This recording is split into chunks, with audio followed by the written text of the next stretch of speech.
It is no one's fault that they were born. It is a decision that they made, and then forgot about. Who can remember that they chose to be born? And even if one claims to remember such a thing, can they prove it to anyone? It is only another claim, in the world full of claims. Therefore, once born, one is thrust, through no fault of their own, into this world of ignorance and relativity. Only rarely can anyone even see that the world is feeding them ignorance and relative truth.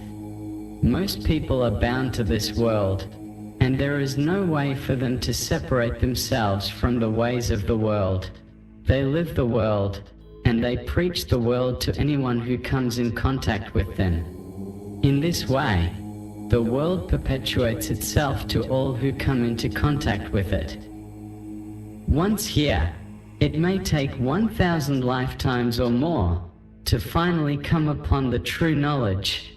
Therefore, it is only through rare luck, or destiny, that one comes upon the truth within the framework of the born existence, where one appears to be a someone existing within a body form. Even if this happens, most will discard this precious gem, preferring the comfort of the known ignorance. It is the way of the world, of the born, to believe this worldly knowledge, I am born, to accept the Namarupa appellation, and to live as a slave to this consciousness, proudly trumpeting the achievements of the born existence. Hidden within this ignorance is the inner self, the very witness of all life and death, who remains always perfect, and completely untouched by all the duality waves which so affect all of the born entities, conditioning them into the relative knowledge and causing them to cling to their entity status as if this is a precious birthright. Through no fault of our own, through the ignorance and fun of our parents, we have been birthed, and told we were born and that we are a named entity. We have been taught a language foreign to our true nature, and socialized into believing in ourselves, that we are this named entity, property of our parents, property of a government, an economic system, etc., just as our parents and all of the preceding generations known or unknown to us have been treated. Therefore, let us now make our counterclaim, and accept the only truth which is also the only sanity, and the only way to undo the ignorance which has gripped us, threatening to rend us insane, causing us to ever lose our grip on the only thing that matters, our true identity and our true nature.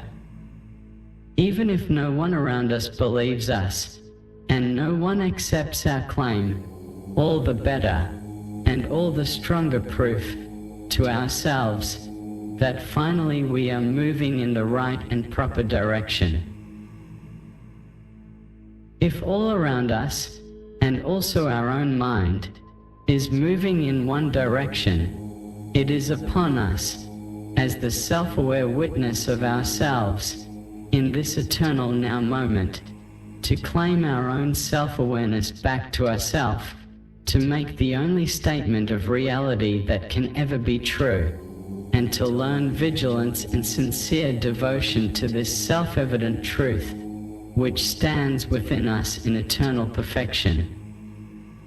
Speak now the eternal, silent mantra, aloud and within, and feel the inner freedom which is our anti-birthright. Now, at last, we make our stand in the eternal, self-shining light of the inner, uncaused, uncreated and unconditioned self-awareness, which only knows itself as it truly and ever is, unborn. We cannot even say, I am unborn, for who is unborn? Is it, or was it ever, an I? Who can claim such status? Only the unborn can know the unborn nature of reality. Even God, as the ultimate named entity and source of creation, must bow to this ultimate knowledge of non-creation. Therefore, it is always the highest and ever exists in complete purity and perfection. Now, we abandon with utter contempt all of the born knowledge, including being a despicable I. Now, at last, we stand naked and bereft before this ultimate truth of ourselves. Now, at last, we abandon our hypocrisy and vain claims to have been someone. We were, but now, we are not. And yet, in not being, we are made whole. What practice and what ritual can give us what we already are and always have been? Only abandonment of ignorance can lead us to what is already completely perfect, prior to any action on the part of any entity, however heroic those efforts may have appeared prior to the apperception of the true knowledge.